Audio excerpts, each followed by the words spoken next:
A lot of people think that TikTok is a bunch of dumbass teenagers shaking their ass, doing nothing but fucking around.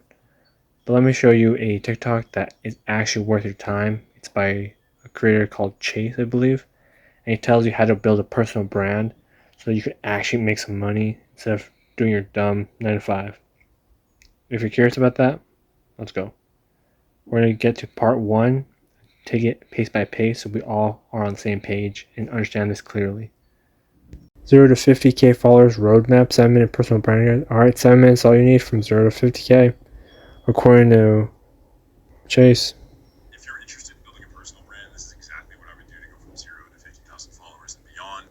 And for a reason why you might want to give a fuck about what I have to say, my name is Chase. I am a content strategist and creative director. I spent last year building my own fitness page up to 98,000 followers. I spent the last 6 months building this page up to 65,000 followers. And in the last 65,000 followers.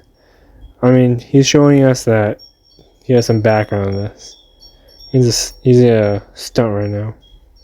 3 months, I have been able to grow my clients' accounts by over 230,000 followers on Instagram and Facebook. The first place you're going to want to start. Alright, if that didn't sell you already, then he has a lot on his plate. And yes, I do think that most of you would be best served niching down at the very beginning. So make a list of the 5 to 10 things that you care the most about or are the most interested in.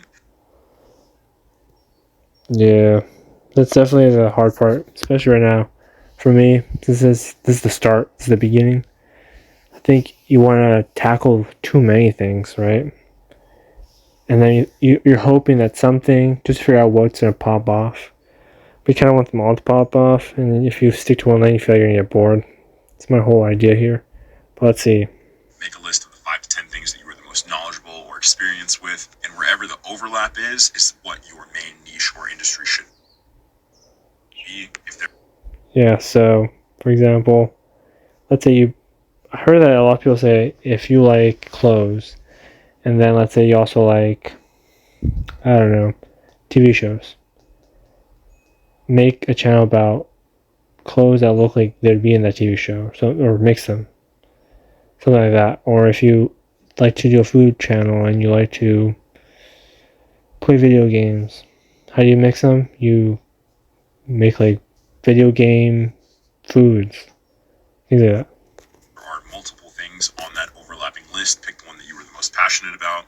Over-indexing on passion is going to be really important because content creation is fucking difficult, and if you have to show up every day, regardless of if you feel like it or not, it gets a little bit easier if it's something that you really care about.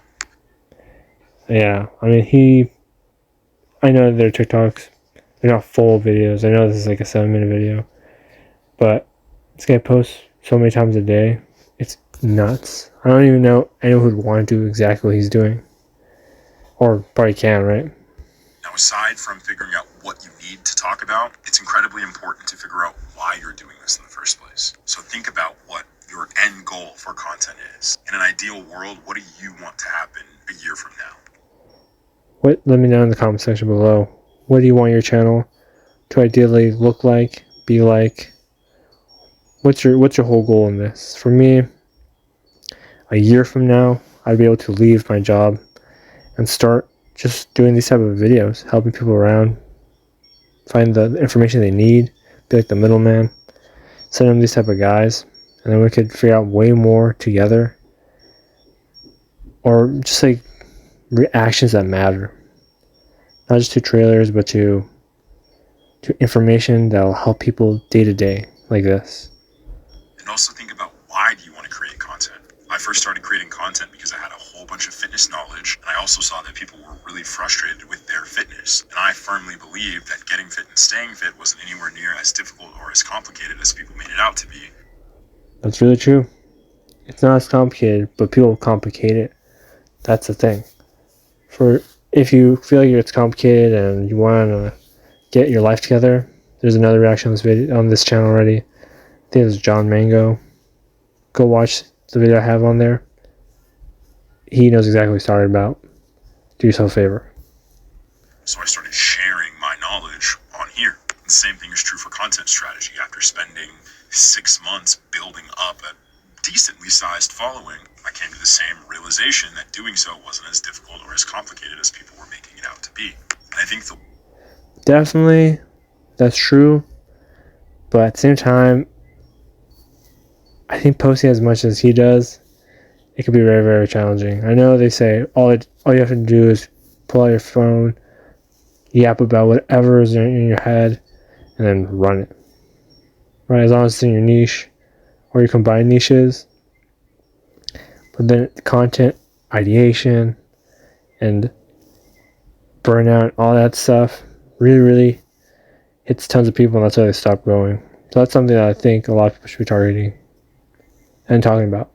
why is more important than the end goal, because again, this shit is going to be difficult. It's not going to be as quick or as easy as you think. And if you don't have a why to kick back on, it's going to beat your ass. Exactly. So why are you doing this? The why. It's true, but at the same time, not for someone who's tried to make many, many channels and just burns out because the views are not there. It's a tough one. You just gotta. I think a lot of people make content that's challenging for them, and I think that's not the. You should try to make it as easy for yourself. Pick the channel that you think I can make tons of content on this. Not necessarily what you want to do, but something that you can do. Because when burnout hits. You're gonna need to be able to do it easily, so your brain feels okay. So now that we have our why, our end goal, and our what, you need to do some research to figure out, let's just call it 20 frequently asked questions or commonly experienced pain points, ideally for beginners in your industry. We want to Yeah, exactly. So if you're doing like a self-improvement channel, things like this one he has right now, 0 to 50, it shows people this is where you start, this is where you get all information, especially since you put 7 minutes, so it's not that long. So if you can't do these 7 minutes, you can't get through them, it's not looking good for you, man. And it's a roadmap, so it's telling you everything that's going to be on it. He has the branding down, he knows what he's doing. That's why you have to hear him out. focus on beginners because that is going to have the most total addressable market, or TAM. So do research, Google, Facebook, Instagram, TikTok, YouTube, Reddit, and AI to figure out what those topics are. And then your goal should be to make 5 different videos for each one of those topics. When it comes to organizing 5 different videos per day to send those out. Because then, depending on how long your videos are. If the videos are 30 seconds or less, you might want to put out tons of them. But if your videos are more like this, then maybe one a day. To keep it pretty easy at the beginning, at least, I think. But he might have a different opinion, let's see. these videos, you want to have a hook, you want to address or identify the problem, you want to give the solution to the problem, you want to explain how you found that solution or how you arrived at that knowledge, and then you want to give a very clear. So what I've noticed is that this is why self-improvement is such a great content thing to do for me. I think self-improvement is good, but I don't want to lie about stuff I don't know. And I know a lot of people, what they do is they watch videos like these and then they make a video on how this guy, Chase, talked about this in a video, and he has X amount of years in the game. But your expertise is that you know someone who knows how to do it. And so I guess people listen to you through that. Solution to their own situation. That is really the way that you should be structuring all of your videos. Exactly. You need to find an answer to people's problems, and if they can relate to that and it does solve it in fact, and they can sign up to your coaching or whatever, and that funnels into all this other money, that's where you want to be. That's probably where he's going to get eventually. Maybe not on this roadmap, but the next one. Spoilers. But if this was informative, this was fun, let me know in the comments what you learned, if it worked for you, and are you going to take action now? Because if not, L, buddy. That's an L. Either way, I'll see you guys in the next video.